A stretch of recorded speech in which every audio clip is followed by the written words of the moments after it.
Bismillahirrahmanirrahim. Assalamualaikum warahmatullahi wabarakatuh. Sahabat yang beriman, berbicara merupakan aspek penting dalam proses interaksi antar individu. Dalam sehari, manusia bisa mengeluarkan kata-kata sekitar 7-20 ribu kata untuk berbicara. Berbicara bisa dilakukan dalam berbagai kondisi. Misalnya saat berada di tempat kerja, berkumpul bersama keluarga, serta masih banyak lagi kegiatan yang mengharuskan interaksi. Dengan berbicara, suasana akan menjadi lebih akrab sehingga jalinan silaturahmi menjadi lebih erat. Namun ternyata ada waktu-waktu yang dilarang berbicara dalam Islam. Hal ini menjadi aspek ibadah dan bentuk ketaatan kepada Allah. Kapan saja kita dilarang berbicara dan diharuskan diam? Berikut ringkasannya. 1. Saat mendengar suara azan. Azan merupakan seruan Allah sebagai panggilan untuk menunaikan perintah sholat. Sholat adalah ibadah wajib umat Islam sehingga azan merupakan panggilan yang begitu diagungkan dalam Islam.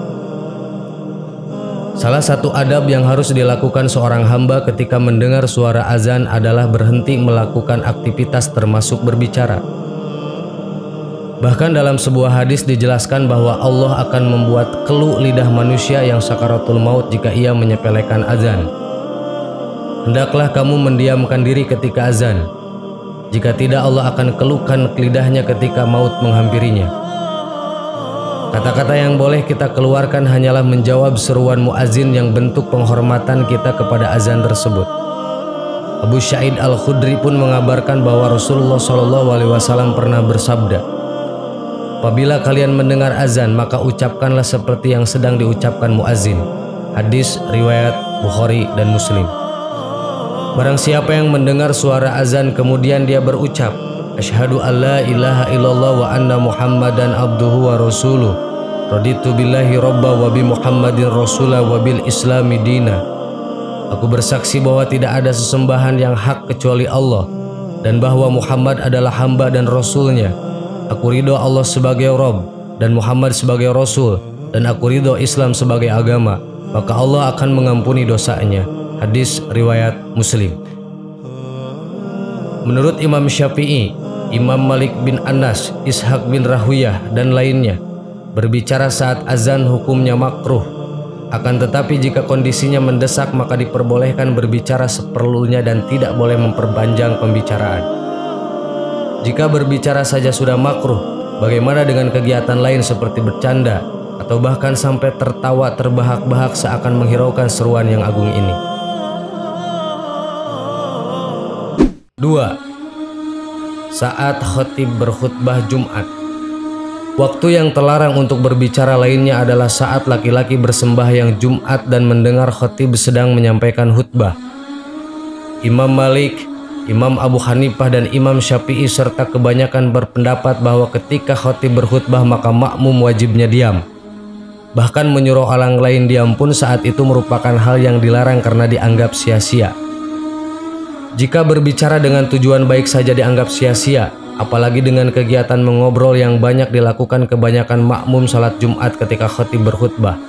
Memperingatkan orang lain yang sedang berbicara cukup dengan isyarat tanpa harus mengeluarkan kata-kata. Termasuk juga dengan kegiatan memberi salam atau menjawab salam orang lain, menjawab orang yang bersin dan tindakan berbicara lainnya. Barang siapa yang berwudu, lalu memperbagus wudunya kemudian ia mendatangi sholat Jumat, kemudian di saat khutbah ia betul-betul mendengarkan dan diam, maka dosanya antar Jumat saat ini dan Jumat sebelumnya ditambah 3 hari akan diampuni. Dan barang siapa yang bermain-main dengan tongkat maka ia benar-benar melakukan hal yang batil lagi tercela. Hadis riwayat Muslim.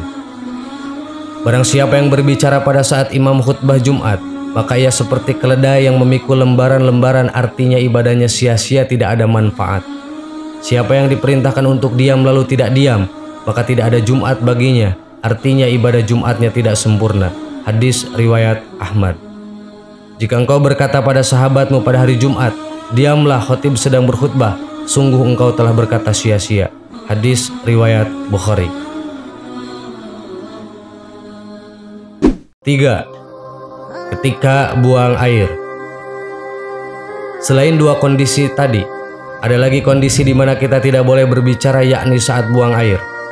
Dalam kondisi ini orang juga tidak boleh menjawab salam dan azan, kecuali apa yang mengandung suatu keharusan untuk dilakukan.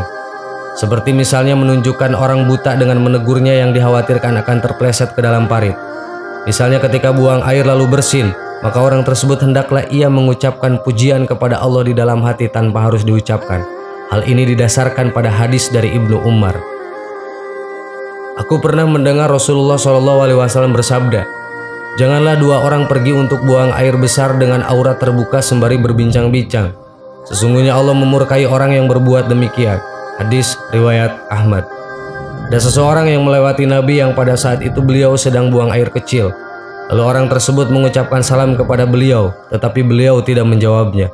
Hadis riwayat Jamaah. Kedua hadis tadi melarang orang untuk berbicara ketika buang air. Namun para ulama mengalihkan dari hukum yang dianggap haram menjadi hanya saja sampai derajat makruh. Semoga kita senantiasa menjaga ucapan dan tahu waktu yang tepat untuk berbicara. Sahabat yang beriman, itulah waktu-waktu di mana kita tidak diperbolehkan untuk berbicara. Semoga bermanfaat. Amin. Wallahu a'lam. Wassalamualaikum warahmatullahi wabarakatuh. Bismillahirrahmanirrahim. Assalamualaikum warahmatullahi wabarakatuh. Sahabat yang beriman, sebagai manusia kita membutuhkan asupan energi yang dapat menyeimbangkan kondisi tubuh. Kita tidak bisa hidup jika tidak makan dan minum.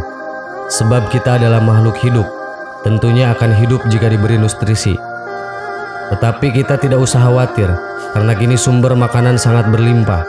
Berbagai macam jenisnya pun ada hanya untuk kita. Tibalah di akhir zaman, sang lelaki bermata satu akan tiba di dunia ini. Dialah Dajjal, orang yang akan menggoncangkan keimanan seseorang. Maka jika tidak ada iman yang kuat dan kokoh, cukup sulit bagi kita untuk terhindar dari rayuan Dajjal. Sebab ia memiliki cara yang ampuh untuk membuat manusia melihat bahwa apa yang benar itu menjadi salah dan yang salah menjadi benar. Bukan hanya itu, kedatangan Dajjal dapat membuat umat Islam kelaparan.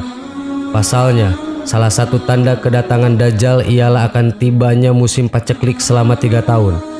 Hal itu menandakan bahwa kita tidak akan merasakan rezeki yang berlimpah seperti saat ini, melainkan keadaan kekeringan, kelaparan itulah yang akan kita rasakan. Sesungguhnya 3 tahun sebelum kemunculan Dajjal, di tahun pertama, langit menahan sepertiga air hujannya, bumi menahan sepertiga hasil tumbuhannya. Dan di tahun kedua, langit menahan 2/3 air hujannya dan bumi juga menahan 2/3 hasil tanamannya. Dan di tahun ketiga, langit menahan seluruh yang ada padanya dan begitu pula bumi, sehingga binasalah setiap yang memiliki gigi pemanah dan kuku. Jika demikian, kita makan apa? Dalam hadis riwayat Ahmad, Asma berkata, "Akan tetapi mereka tidak mendapatkan apa-apa sehingga aku khawatir terkena musibah kelaparan. Dan apa yang bisa dimakan oleh kaum mukmin pada waktu itu?" Nabi SAW menjawab, "Allah mencukupkan kepada mereka dengan makanan yang diberikan kepada penduduk langit atau malaikat." Hadis riwayat Ahmad. Kita tahu bahwa malaikat itu tidak memiliki nafsu. Otomatis nafsu untuk makan dan minum pun tidak ada. Dan benar bahwa mereka itu tidak akan makan dan tidak pun minum. Apakah itu berarti kita pun tidak akan makan dan minum? Lantas apa yang kita makan? Asma berkata, "Wahai Nabi Allah, bahwasannya malaikat tidak makan dan tidak minum." Nabi menjawab, "Akan tetapi mereka membaca tasbih dan mensucikan Allah. Dan itulah makanan dan minuman kaum beriman saat itu, tasbih dan takdis." Hadis riwayat Abdur Rajak atau Yalisi Ahmad Ibnu Akasir.